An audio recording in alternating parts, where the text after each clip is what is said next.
day or good evening, shall I say, world. Janae Johnson here, your religious education coordinator, and I'm here to get started on our RE lesson for March 29th. Now, I know we have been stuck at home doing everything known to man to try to get time to go by, but when I tell you, if you section out an area for your kids' schoolwork, and also get them dressed in the morning as if they're going to school, it still keeps the mindset of school. So when we do transition back into that process, it won't be a hard one. But anyway, here I am. And here goes part of the lesson. So let's get started. So we light this chalice to welcome all ye who wish to cometh into thy circle and improve and enlighten through spiritual growth. Hello, so we're doing our next lesson for, what is today?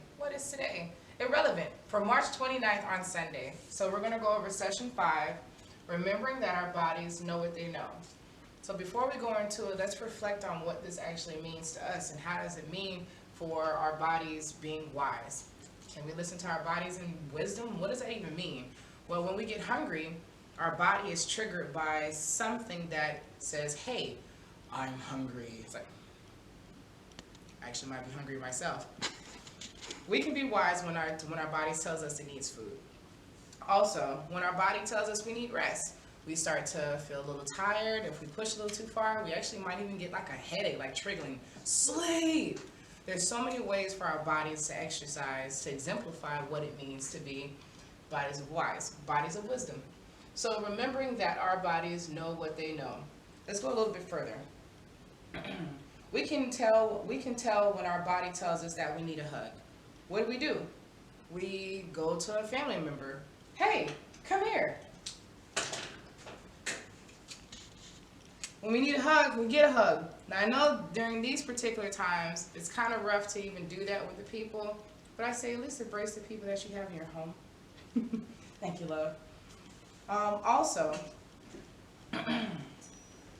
one thing that we can do when our body needs to take rest, sometimes we're not actually sleepy, sometimes we just need to just bring it down just a notch. So another thing we can do is actually read a story. Read something that's relaxing, a chapter book, and often, not saying that the book is boring to imply you fall asleep, but that can actually help wind yourself down so you can go to sleep. All right.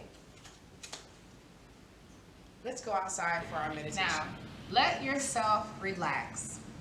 Take a nice, slow, deep breath in and out. Deep breath in and out. Now, especially during these particular times, a lot more people have been expressing feeling anxious, feeling anxiety. One thing I know about anxiety is that when you have a shortness of breath, your heart rate elevates. So in order to help bring that anxiety level down, let's breathe together in this space, taking deep inhale and exhale. And when you feel those peaks rising up, think about your breathing. As your breathing is paired with your cardiovascular system, your heart. So, also, let your body, your muscles, your face, everything just relax. Just, if you have a mat, that's fine. If you don't have a mat and you just have a towel, that's perfectly fine. If you just want to lay in some grass, check before you drop, but I'm pretty sure that'll be fine too. And just let everything fall into the earth. Allow gravity to do a nice tug at yourself.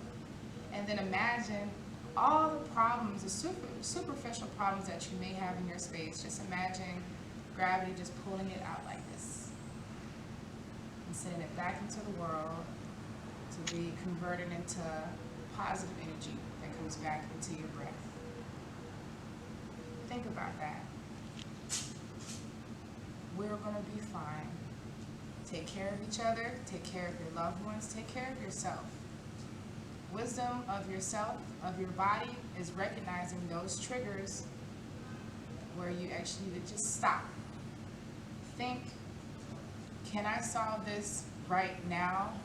Do I have the tools in the now to take care of this? Or can I just wait just a second so you can get back to center? Because that center point, it's a hard place to get to, yes. It's not impossible. So with that, namaste, and let's go back inside. What does it mean to be wise? And we're going to retouch back on some things that we did during this month before all this started happening, and share what some of our students thought. So one of our students said to listen to your intuition and to focus on the now. Listen to your intuition, like that gut feeling that we all get, or that ping up in our mind like, something's not right. Or even something that's in our heart that goes, that doesn't feel right. That's listening to the physical cues of our body on how we can also be wisdom that way. And also focusing on the now. You remember during meditation when I was talking about there's things that you can't maybe handle right now, but actually focusing and balancing in the now actually helps? Well, I think this one actually resonates with that. What do you guys think? Also, to know who to listen to. I think that's a big one as well, because sometimes you just got some information that doesn't necessarily, pan out right. You just don't know. Just use your wisdom. I think you guys got this. Let's see. I think someone actually defined wise. Have or showing experience, knowledge. So applying this knowledge to your everyday experiences, I think will help get you far. Also, last but not least, trust yourself and be aware of events happening without being emotionally affected. Knowing that sometimes our emotions can go way out yonder, but sometimes the situation can be very logical and very possible to solve right here in this space. So I know you guys are wondering why I'm holding this egg, right? We'll get back to that after this next segment.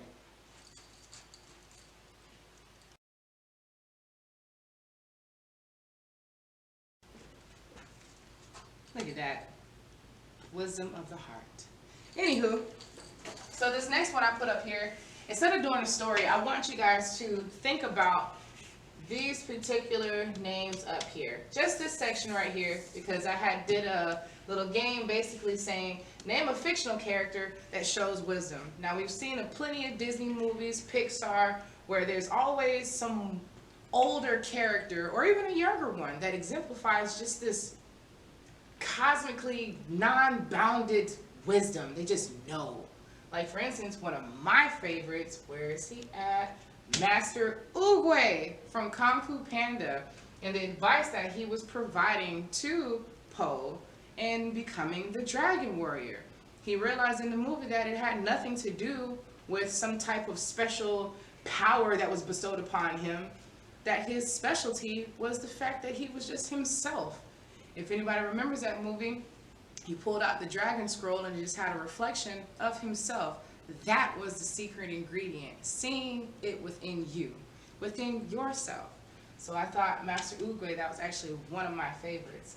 Then of course, if we have any Star Wars fans out there, we have Yoda. Of course now we have little baby Yoda, but baby Yoda's still wet behind the ears, so not really getting much wisdom there. But for Yoda, the taller, slightly taller Yoda, slightly older Yoda, visibly older Yoda, we get the point there. So then let's go with somebody that's younger. Miles Morales. Have you guys seen Spider-Man Into the Spider-Verse? I got a head nod over here. Come over here. That's a definite yes. That's a definite exciting yes, because the movie is super awesome, by the way. But anyway, Miles Morales had exhibited some feats of wisdom when he was confronted with a particular person that was much more powerful than he. Instead of going up against him, just fighting just regular combat style, he actually used strategy and proper timing in order to defeat his foe. There's so much more to that storyline, but like I said, I'm going to save this story and let you guys think about how each of these particular characters play out in these stories as far as wisdom goes. So let's also go to Rafiki. We've all seen The Lion King where he did the great move like this, holding Simba in the air as such. Still holding the egg. Don't let me forget that. We got Rafiki with his wisdom.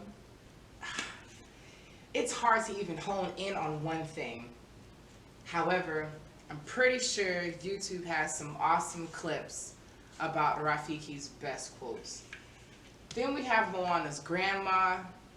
Come on, the whole movie is based on wisdom and knowledge and history and growth. Expansive curiosity to knowledge.